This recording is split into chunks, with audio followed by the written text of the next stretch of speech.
साहब आए हैं, सेक्रेटरी जनरल साहब जिनको कहते हैं, सेक्रेटरी जनरल इलेक्टेड ऑफिस है, मुझे तो ये भी नहीं समझ आ रहा कि वो सेक्रेटरी जनरल खुद को क्यों कह रहे हैं। सलमान राजा साहब 1970 के ज़माने का जेल लगा के अपने आप को डॉन कॉर्लोने समझ रहे हैं, गॉडफादर के। इन्होंने पहले ये अपनी 26वीं तरमीम लेके आए हैं, इन्होंने कहा 26वीं तरमीम से बड़ा जनाब हम हैंडल कर देंगे।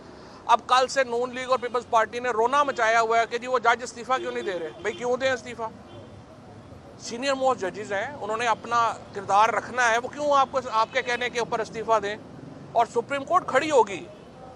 ये भी नून लीग की, पीपल्स पार्टी की इनकी गलत फहमी है कि 26वीं आईनी तरह के हमें हुकूमत ने जाली मुकदमों में फंसाया हुआ है।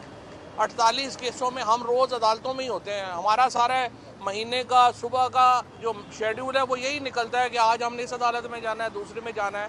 और आज भी आपने देखा होगा कोई पीटीआई का लीडर जो है वो अपने कमरे से नहीं निकलता सुबह। कोर्ट में पेश हुए, 49 केसेस थे, एक में बरियत हो गई, अब 48 रह गए हैं।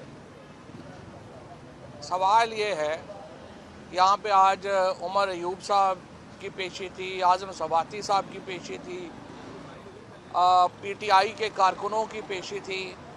तो क्या ये हम सारे दहशतगर्द हैं? अगर ये सारे हम यहाँ पे जो केसेस भुगत रहे हैं दहशतगर्दी की अदालत में, तो क्या हम सारे दहशतगर्द हैं? और अगर हम सारे दहशतगर्द हैं तो क्या पाकिस्तान के लोग दहशतगर्दों को इलेक्ट कर रहे हैं, दहशतगर्दों को वोट कर रहे हैं? दूसरी तरफ हमारे तो दो अलमिया हैं। एक तरफ देखे हमें हुकूमत ने जाली मुकदमों में फंसाया हुआ है।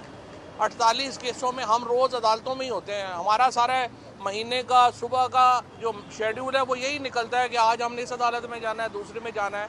और आज भी आपने देखा होगा कोई पीटीआई का लीडर जो है वो अपने कमरे से नहीं निकलता सुबह।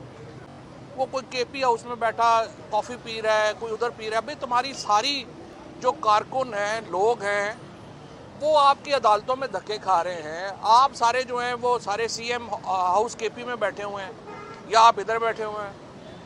आप क्या लीडरशिप दे रहे हैं पाकिस्तान में इस वक्त? एक हमारे जो नए साहब आए हैं, सेक्रेटरी जनरल साहब जिनको कहते हैं, सेक्रेटरी जनरल इलेक्टेड ऑफिस है, मुझे तो ये भी नहीं समझ आ रहा कि वो सेक्रेटरी जनरल खुद को क्यों कह रहे हैं। सलमान राजा साहब 1970 के ज़माने का जेल लगा के अपने आप को डॉन कॉर्लोने समझ रहे हैं, गॉडफादर के।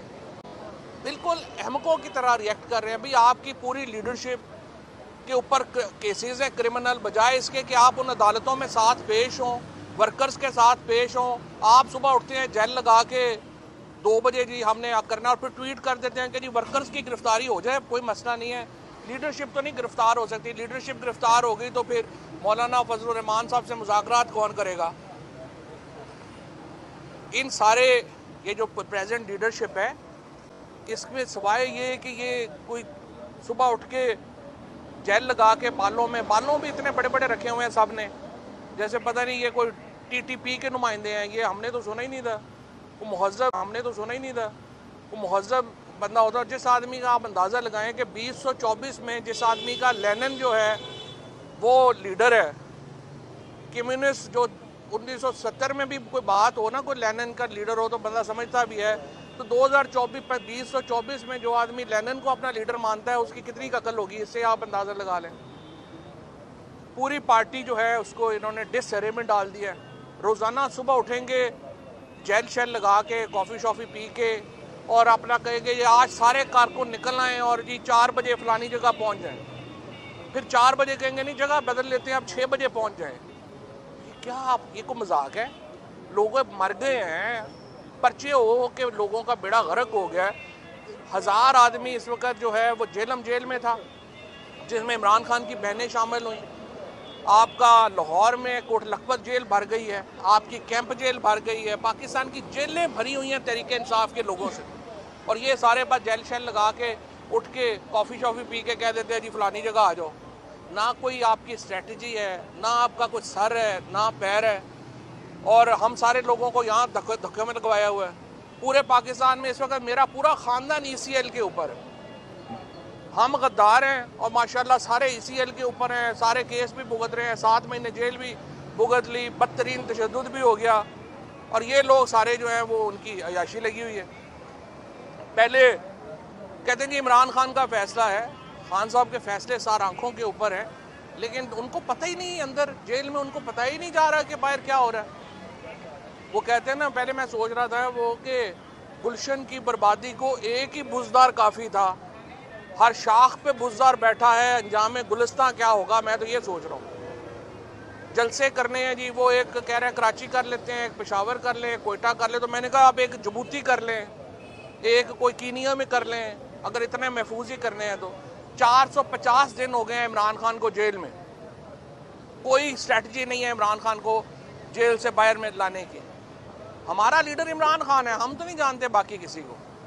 इमरान खान कह दे हमें शट अप कह दे, हम चुप हो जाएंगे, लेकिन उसकी रिहाई की बात तो कोई करे ना। उसके लिए कोई स्ट्रेटजी है ना, कोई सियासी हिकमत अमली है। बस फलाने को भी नोटिस दे दो, फलाने को भी। 4 दिन पहले सारे बता रहे थे कि जनाब इनके ऊपर जुल्म हुआ, MNAs के ऊपर, इनके बच्चे उठाए गए, और हुआ भी। सारी क्वेश्चन छोड़ के उनको नोटिस दी जा रहे हैं, आपको निकाल देंगे हम। आप एक बात पे रहें, या इन्होंने पैसे लिए हैं या इनके ऊपर जुल्म हुआ है, समझ ही नहीं है। बच्चों जैसी जो है खिलंडरे लोगों के हाथ में पार्टी है। मेरी तो ये गुजारिश है, और ये रोज़ ऊपर से ये कह देते हैं आके, जो सेक्रेटरी इन्फॉर्मेशन साहब वो भी बैठे हुए हैं वहाँ पे KP CM हाउस में, वर्क फ्रॉम होम कर रहे हैं। वो फरमाते हैं कि जी वो बुशरा बीबी को सियासत में नहीं आ सकती जी, अलीमा खान सियासत में नहीं आ सकती। भाई और कौन आएगा? जिनका खामन मेरे खुद अपने साथ जो हुआ 7 महीने, पार्टी कितनी निकली है, सिर्फ ख़ानदान ही खड़ा हुआ ना। आखिर में ख़ानदान नहीं खड़ा होना होता है। 100% बुशरा बीबी और अलीमा खान से मैं अपील करता हूँ, आप बिल्कुल जो है वो सियासत में भी आएँ, वो आप इस पार्टी को क़यादत भी दें, और आके इमरान खान को बाहर निकालने की हिकमत अमली बनाएं। ये इन खलंडरों के हाथ में ना पार्टी छोड़ दें, इनसे कुछ नहीं होना। और नहीं हुआ, 450 दिन से इमरान खान अंदर है और पाकिस्तान डूब रहा है। इमरान खान को जब अंदर है, पाकिस्तान की सियासत में ठहराव नहीं है, तो नुकसान किसको रहा है? पाकिस्तान को हो रहा है। पाकिस्तान को समझ ही नहीं आ रही कि हमने करना क्या है। IMF का इन्होंने पहले ये अपनी 26वीं तरमीम लेके आए हैं, इन्होंने कहा 26वीं तरमीम से बड़ा जनाब हम हैंडल कर देंगे। अब कल से नून लीग और पीपल्स पार्टी ने रोना मचाया हुआ है कि जी वो जज इस्तीफा क्यों नहीं दे रहे। भाई क्यों दें इस्तीफा? सीनियर मोस्ट जजेस हैं, उन्होंने अपना किरदार रखना है, वो क्यों आपको आपके कहने के ऊपर इस्तीफा दें? और सुप्रीम कोर्ट खड़ी होगी। ये भी नून लीग की, पीपल्स पार्टी की, इनकी गलत फहमी है कि 26वीं आईनी तरमीम हो गई है तो पता नहीं हमने क्या तीर मार दिया है। ये जुडिशरी वापस खड़ी होगी, और ये मुमकिन ही नहीं है। आप जुडिशरी का गला काट रहे हैं और आप क्या समझ रहे हैं आगे से रेजिस्टेंस नहीं होगी? आगे से रेजिस्टेंस होगी, और ये आपको नज़र आ जाएगा इंशाअल्लाह ताला। मेरे ख्याल में ये जो 27वीं आईनी तरमीम लाने की अब बातें हो रही हैं, ये घबराहट की बातें हैं। 26वीं आईनी तरमीम से आप समझते हैं कि आप ये जजों को डराने पे आ गए हैं कि जी अगर आप 26वीं पे नहीं मानेंगे ना तो हम आपका और गला दबा देंगे, हम आपकी 27वीं आईनी तरमीम ले आएंगे। ये आईनी तरमीम है या कोई अपना चूरन का डब्बा है? हर रोज़ जनाब एक नया चूरन, आज 26वीं आईनी तरमीम कर लो, आज 27वीं कर लो, तो फिर आप इकट्ठा ही यहाँ पे कोई और काम कर लें। इस तरह मुल्क नहीं चल सकता। मुल्क में लोगों की तबाही हो गई है, वर्किंग क्लास जो है, सैलरीड क्लास जो है, उसकी कमर टूट गई है। हमारे तेल बिजली के पैसे देना मुश्किल हो गया है, महीने की बिजली देना। रोज़ हमें बताते हैं स्टॉक मार्केट आज 87,000 के ऊपर चली गई। वो भाई सीधे बताओ कि 2017 में भी $40 बिलियन के ऊपर थी, आज भी $40 बिलियन की टोटल उसकी वैलिड है। क्या बढ़ गई है? ऐसे झूठ के ऊपर मुल्क नहीं चलता। और बस इस वक्त मेरे नज़र में इमरान खान को बाहर लाने के लिए वाहिद स्ट्रेटजी PTI की यही है, बुशरा बीबी और अलीमा खान आगे आएँ और वो पार्टी को क़यादत फराहम। मुश्किल वक्त तो आई हम पे है, जिन पे मुश्किल वक्त नहीं आया उन पे तो आया ही नहीं है। हम पे मुश्किल वक्त है, वो अभी भी जारी है। मैं ECL पे हूँ, मेरे भाई